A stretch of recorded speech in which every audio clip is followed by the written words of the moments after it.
Hi, I'm Isabelle Furhman. I play Diamond Kittredge in Horizon, an American Saga, and you're watching Pop Culture with Pat.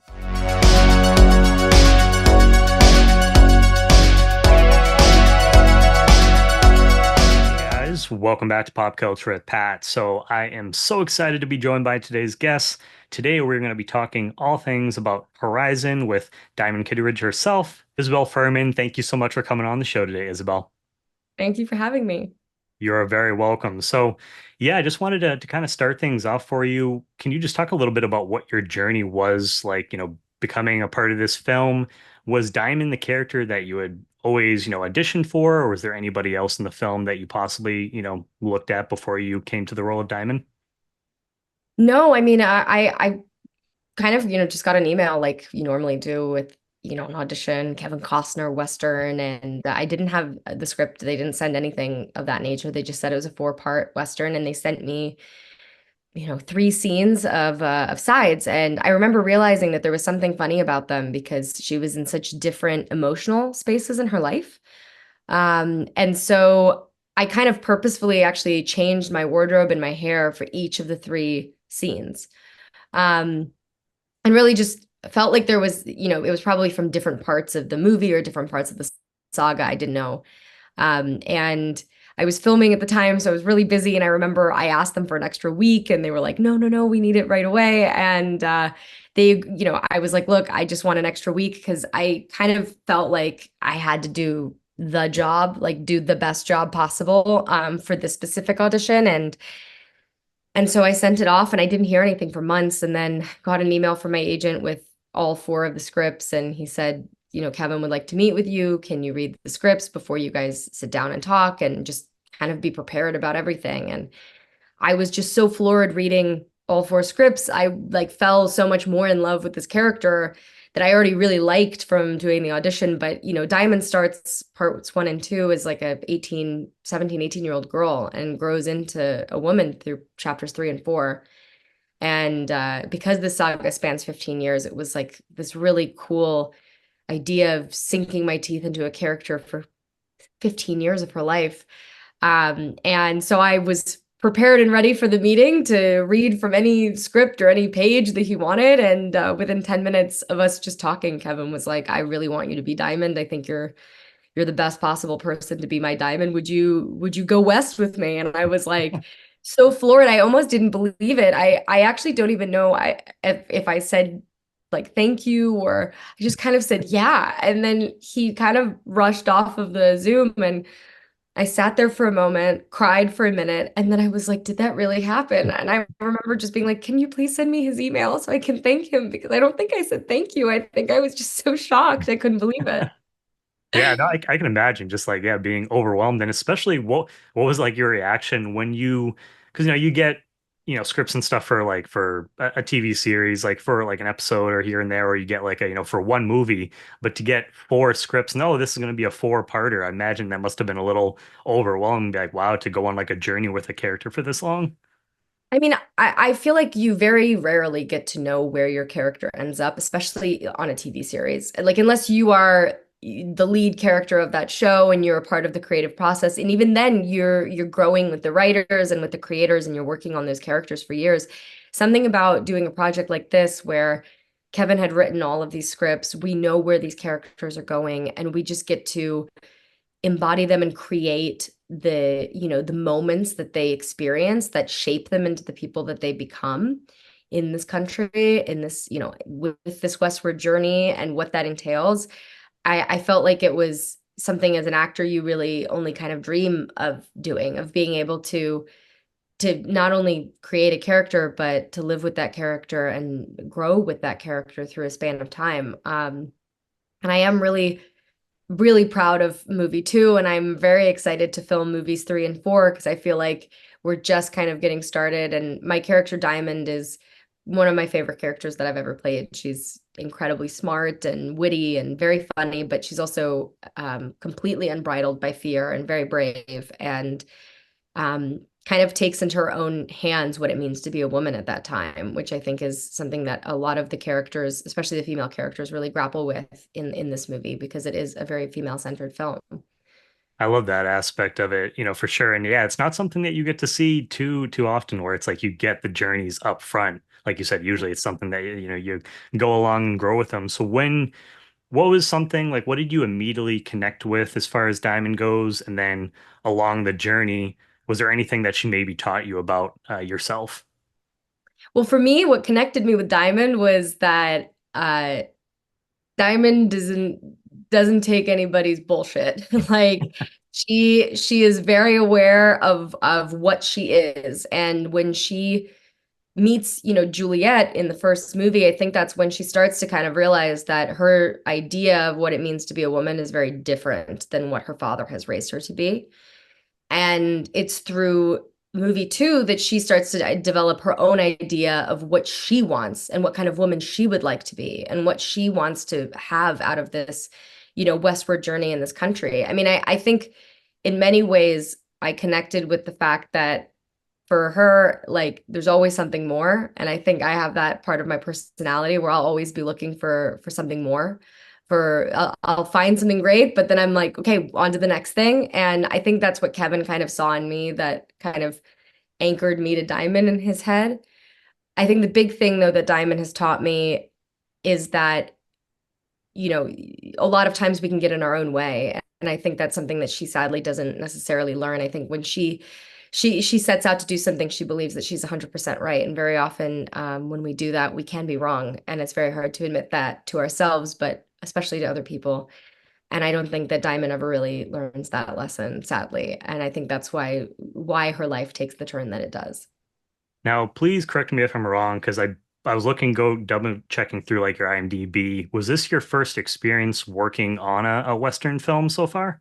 Yeah. It was my first experience working on a Western. I've wanted to do a Western since I was really little. My dad loved Westerns and actually introduced me to them and Kevin Costner. So this was like a really big deal. Like when I booked this movie, I was so excited, and my dad and I would talk about it all the time. He taught me on a horseback ride, and he would always say like, we don't ride English, we ride Western like the cowboys. And so that was always something that stuck out to me. And I feel like this movie was like living out his dream as well as mine working Oh, on that it. that's really Yeah. cool. So this was kind of like a dream come true role for you. Yeah. And it's not over yet, which is what's so cool about it. I feel like we're just kind of in the beginning stages of it, of this saga, of this journey. Audiences especially. I mean, you guys haven't even seen the second chapter, but there really is so much in these films and in the story. And I think what I love about it is that the main character, as much as there's so many characters, the main character of this movie really is the United States of America. And it's all these people who came here with certain expectations about what this country would be for them and what it would create for them and what this journey westward would build for and mean for their lives. And what it also meant for people who already lived there and how that affected them and what they expected out of this country being like completely trampled right before them and kind of how it may not always live up to the expectation of what you want and how some people are just kind of setting out to take what they think is theirs and in actuality this country is its own living breathing thing and it's constantly changing and that has never ceased even since this time period. Yeah, no, I mean yeah, I've only seen part one, obviously. So just like such an epic journey so far, and just only seen one fourth of, the project. Hopefully we get to see, part two, soon. I believe, did it just recently make its debut at one of the festivals I thought I saw, or is it coming up? We are going to Venice Film Festival on September 7th to premiere chapter two, and I'm really, really excited about it. I was Oh actually yeah. with Kevin in Italy at the Magna Grecia Film Festival where he showed movie one and announced it, and it was just really cool to be there. The Italian fans of Western genre are unlike any other. I mean, the spaghetti Western and how Westerns were really big in Italy, but it was really Yeah. cool to see an audience that was not just composed of people like the music. Most film festivals are composed of audiences that are like very in the film industry. And what I loved is like everyone in this film festival had come from like their village or their town close by to watch this movie, to see it on a big screen, to be there with him. And that was really special. And I think he really felt that as well, that this was a homecoming in a sense for the Western genre and for the movies that he loves so much and the movies that a lot of Italians really love. And I love that Italians love Western movies. I think that's really cool. No, that's awesome. I feel like that's like the sounds like the perfect place to debut it, and it's obviously something that you want to see, in the theaters. I'm someone that is all about the theatrical experience. I feel like, you have to see those, and then, eventually once they come out, on home video, DVD, and stuff like that, you can watch them all the time. But there's nothing like being in a theater surrounded by people that are excited for this film like you are, and just sharing that experience overall. So I can't wait to see, part two. So, you kind of talked a little bit about Diamond and Juliet clash they a little bit when, they first meet in part one. How does that relationship kind of evolve as time goes on? I mean, it evolves and changes. I mean, Diamond, in a sense, is she's young and she's on this journey, and I think her viewpoint of Juliet is very skewed in a negative way when she first meets her. And through chapter two and what Juliet endures, Diamond is kind of the only person who's unafraid to look at it in the face and see it for what it is and know that what's happening is wrong. And it's because of Diamond that Juliet is able to get out of the situation that she's in. And they really form a bond in a sense of this sort of sisterhood through this journey. And it really changes Diamond as a woman. I think in a lot of ways that's what kind of is her catalyst for the woman that she becomes in movies three and four. Is that this experience with this other woman that could have been her, could have been just like her, really kind of morphs her perception on womanhood, on being a woman, and what exactly she wants to do to wield her womanhood in the most, protective for her heart way possible. And what was it like working with the experience of working with Ella Hunt? And what do you feel that she brought as a scene partner that helped kind of elevate your performance as your character as well? So wonderful. I mean, Ella is like such a beautiful human inside and out, and her performance in this movie is so great. And I remember, a lot of the, you'll see in chapter two, but a lot of chapter two is like, we dual hand it, a lot of it, that wagon train story. And a lot of it is my character's observation of her at the beginning, which forms into the sisterhood, which is kind of like then the passing of a baton in a sense. And so for the two of us, we were really conscious of that, and making sure that our characters were not only very different, but also when they connected, it would be really something satisfying for the audience. And it was satisfying for us too. I mean, I think we both are fans of each other's work and really care about each other. And we really got to know each other, became good friends. I mean, I hosted a birthday party for her. I mean, Ella and I became very close. And when we had our scenes together, those were some of my favorite days on set because I felt like we could just kind of breathe into these scenes that we had been so excited to work on because we had been working with so many other actors, and it was like we finally got to be together. These two women get to face each other in this movie, and that was really special. And yeah, I hope to work with her again and again and again. She's amazing and such a wonderful person too. And I love her mom. We got to know her. I got to know her mom. My mom and her mom got to hang out. Good friends. It's good. That's awesome. And yeah, I mean, man, as well, you just like teasing, parts two and three, what we have to come, forward in the future.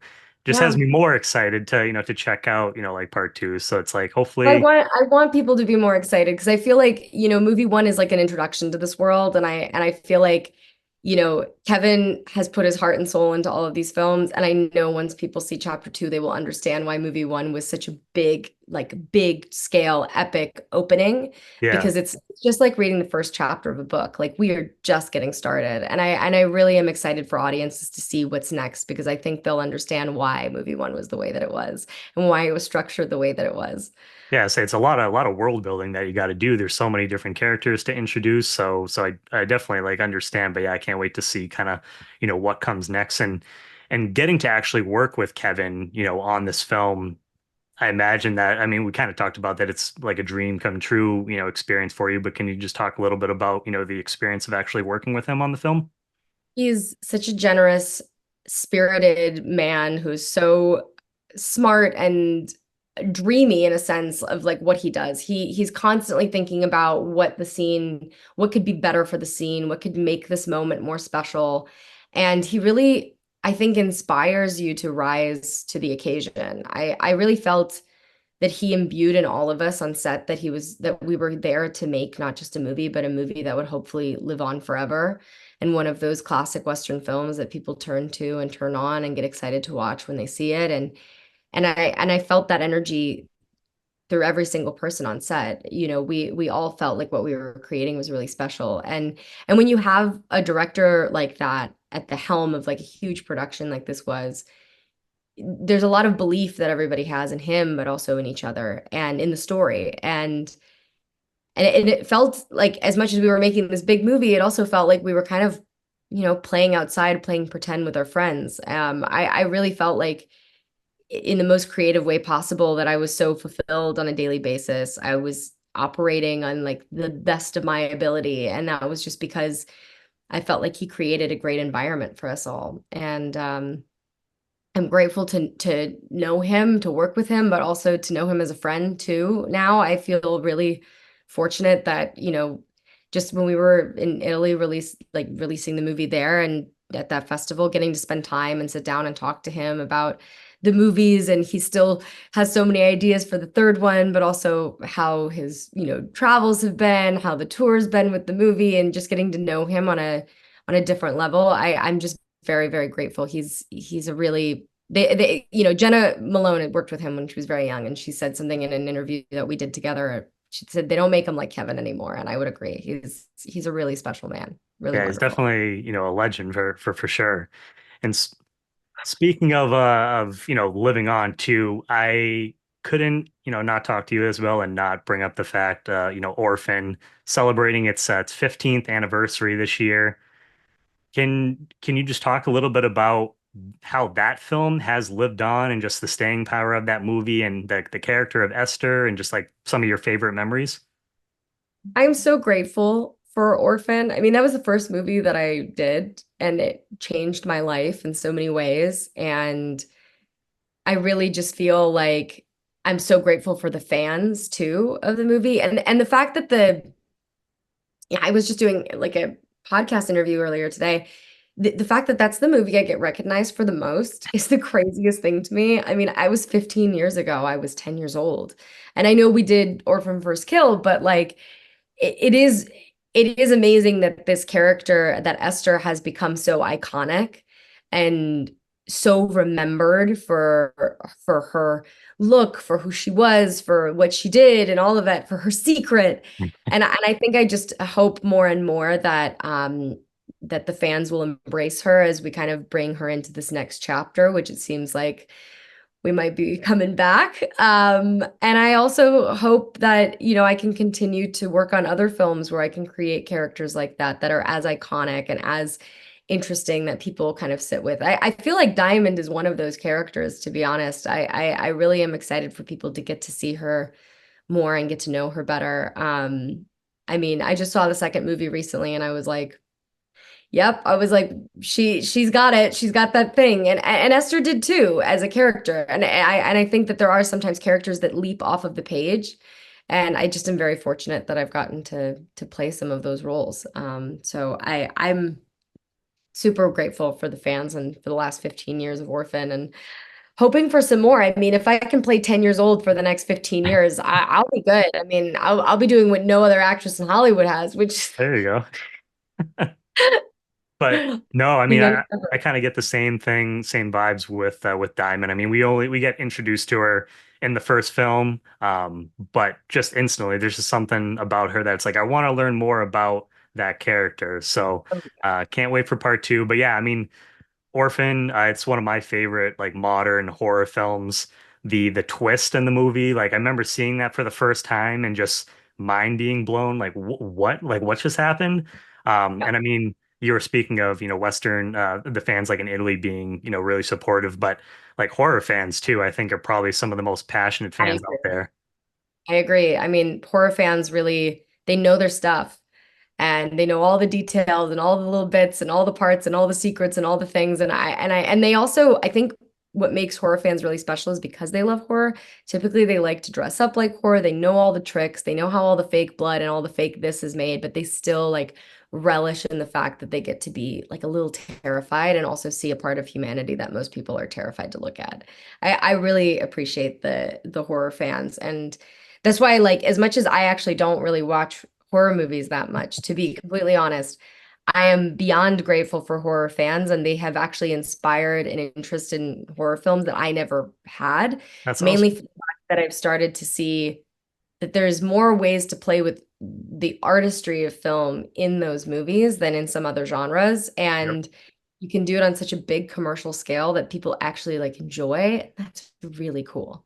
Yeah, there's so much that you can, so many different like subgenres that you can navigate in horror. And you mentioned it a little bit there. Is there anything as far as like Orphan Chapter 3, is there anything that you've heard about it or anywhere that you would maybe like to see the character go or All I know is that it's in the works. okay, It's a conversation that's happening. It's not 100%, but nothing ever is until it fingers is. crossed. Every movie is a miracle. I'll always stand by that. Yep.